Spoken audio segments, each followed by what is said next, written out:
7 दिवस trial run DSP kinetic चौकामध्ये वाहतुकीचे नवीन नियम जिल्हाधिकारी डॉक्टर पंकज आशिया यांचं आवाहन.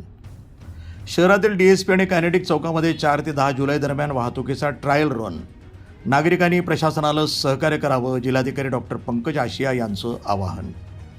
शहरातील वाहतूक व्यवस्था अधिक सुरक्षित, शिस्तबद्ध आणि नागरिकभिमुख करण्यासाठी जिल्हा प्रशासन, पोलीस प्रशासन आणि महानगरपालिकेच्या वतीनं DSP चौक आणि कायनेटिक चौक इथं दिनांक 4 ते 10 जुलै 2026 या कालावधीमध्ये वाहतुकीचा ट्रायल रन राबवण्यात येणार आहे. या कालावधीमध्ये नागरिकांनी वाहतूक पोलिसांच्या सूचनांचा काटेकोरपणे पालन करून प्रशासनाला सहकार्य करावं असं आवाहन जिल्हाधिकारी डॉक्टर पंकज आशिया यांनी केले.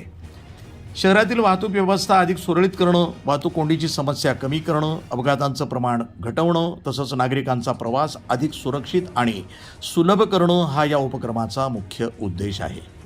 नवीन वाहतूक व्यवस्था कायमस्वरूपी लागू करण्यापूर्वी तिची परिणामकारकता प्रत्यक्ष तपासणं हे आवश्यक असल्यानं हा ट्रायल रन आयोजित करण्यात आला आहे. त्यामुळे वाहन चालकांनी संयम बाळगून वाहतूक पोलिसांनी दिलेल्या सूचनांचं पालन करावं. या प्रायोगिक कालावधीमध्ये नागरिकांचं सहकार्य, सूचना आणि अभिप्राय प्रशासनासाठी अत्यंत महत्त्वाचे ठरणार आहे.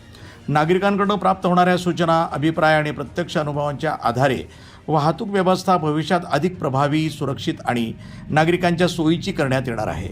शहराच्या सर्वांगीण विकासासाठी आणि सुरक्षित वाहतूक संस्कृती रुजवण्यासाठी सर्व नागरिकांनी या उपक्रमात सक्रिय सहभाग नोंदवावा असंही जिल्हाधिकारी डॉक्टर पंकज आशिया यांनी आवाहन केलं आहे. वृत्तसंपादन विभाग, न्यूज टुडे 24, अहिल्यानगर.